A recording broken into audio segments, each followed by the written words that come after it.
What's going on, everyone? Jake Tech here, and if you can see, we are in Microsoft Flight Simulator 2020 once again. We are actually taking off from Lukla Airport, also known as Tenzing Hillary Airport in northeastern Nepal. And the reason I said if you can see is due to the fact that we have some pretty heavy IMC conditions. And this is not custom set weather. I'm actually using the live weather data that Microsoft Flight Simulator is pulling that was occurring in Lukla at that time. So for those of you that don't know much about this airport, it's actually got a lot of cool factors attached to it. First off, it is a part of the Himalayas in Nepal. This is in a province in northeastern Nepal, pretty close to Mount Everest. And talking about the airfield itself, the airstrip is very sketchy as it runs from west to east, kind of northeast, and it is very sloped. So this approach is pretty sketchy. We actually won't be flying the approach to land, but we are taking off from it in this video. So not only are we dealing with the difficult terrain, but like I mentioned, we are going to be flying in IMC conditions. And I'm referring to IMC because I do not have an IFR flight plan on this one. Basically just wanted to take off and fly around. And I realized that the live weather data was the pretty hectic IMC conditions, but I figured I'd give it a try and land at a neighboring airport. And for the aircraft, I chose the Cessna 208B Grand Caravan EX. This is my first time with this aircraft, so I was pretty interested in giving it a try. And this is an aircraft that you do find flying in these very remote areas, often used for hauling cargo or passengers. So I wasn't sure if I was actually going to make a video on this, but I did record it and figured it would be worth sharing because this is a really cool area to fly, and it's probably one of the more popular places to fly. And I was pretty stoked to land in these hectic IMC conditions. It did take me a few tries, and previously, before this flight, I did crash a couple times. One was due to overstressing the aircraft. I just dipped the nose too much, and the airspeed got away from me. And other was terrain related, as I tried to do a go around, and in places like this you have one shot. Alrighty guys, so on with the flying. I'm just going to kind of give you the cliff notes, and I condensed this flight down quite a bit just because there wasn't much scenery to look at because of the weather conditions. And if I played all 20 minutes of the video, it'd be pretty boring because we would just see nothing but the cockpit and nothing but gray out the window of the aircraft. So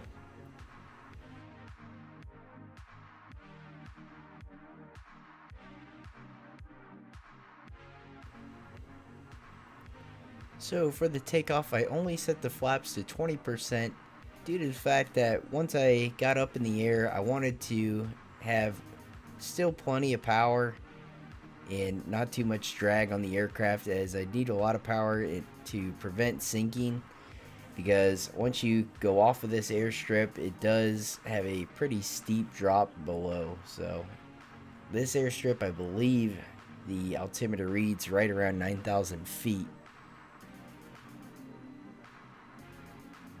So 20% on the flaps, full power, and I believe I was able to get the aircraft up around 52 knots or so.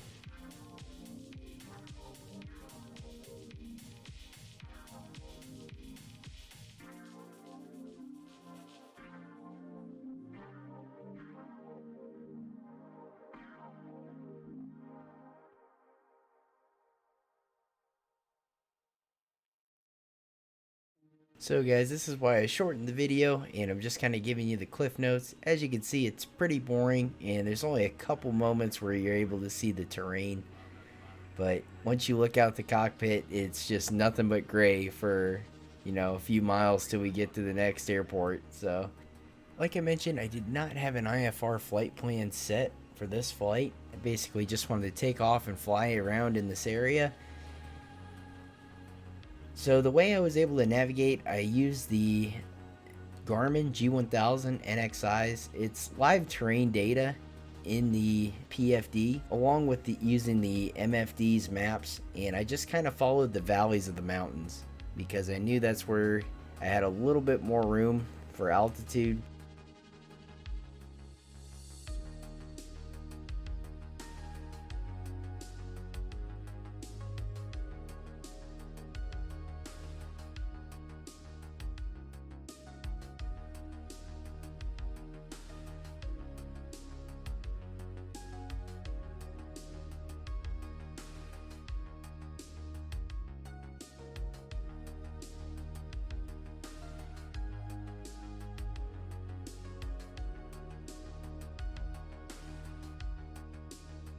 I ended up passing the airport, which was intentional. I kind of wanted to fly over it and get a feel for it and see if I could have the runway in sight.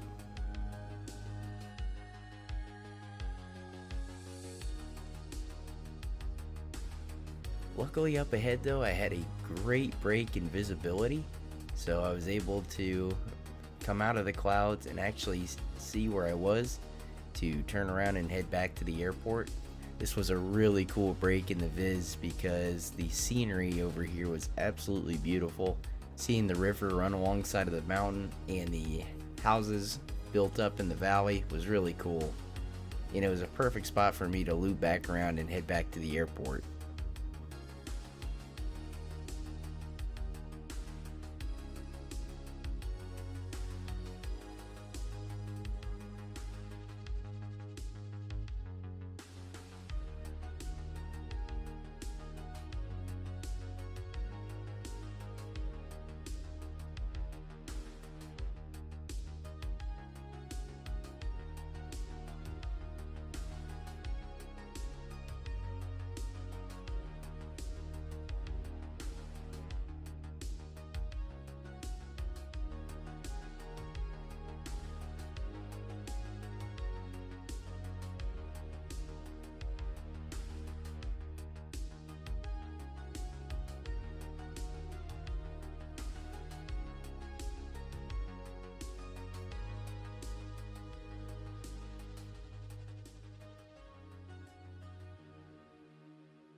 Landing was still going to be a challenge even though we had a brief break in the IMC conditions. We had to loop back and fly right back into it as the cloud cover was still right over the airport.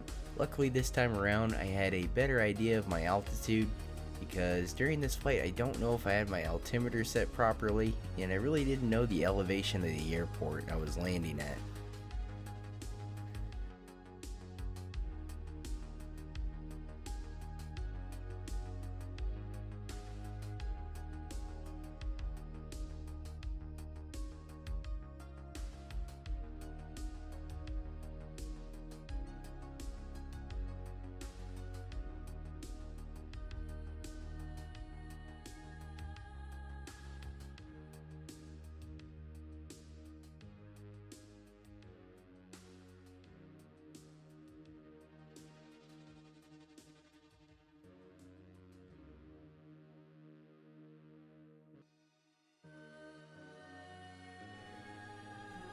Although the runway caught me a bit by surprise, we still had a pretty solid landing. I kind of came in a little bit low. We kind of got close to those buildings that were at the one end of the runway. Luckily, we flew right over them. And we definitely would have known if we hit them because everything in Microsoft seems to have a rigid body component. And once you make contact with a building or an obstacle, it does give you the black screen and end your flight. So that's going to wrap up this video, guys. Thanks for watching. Hopefully you enjoyed this little flight. I tried to cut most of the boring parts out of it and just keep the exciting takeoff and landing. Hopefully I gave you a new place to check out too, which is Lukla Airport, as it is a one-of-a-kind airstrip that I don't think any other airport in the world can give you this kind of experience. And maybe this encouraged you to try some IMC flying yourself. And I definitely need to figure out the flight plan integration in the Garmin G1000, as if I had a flight plan in place it probably would have taken all the guesswork out of it, because I believe once the flight plan is in place it does have your approach and the altitude you need to be at to land at that airport. Thanks for watching, guys, and I will see you in the next video.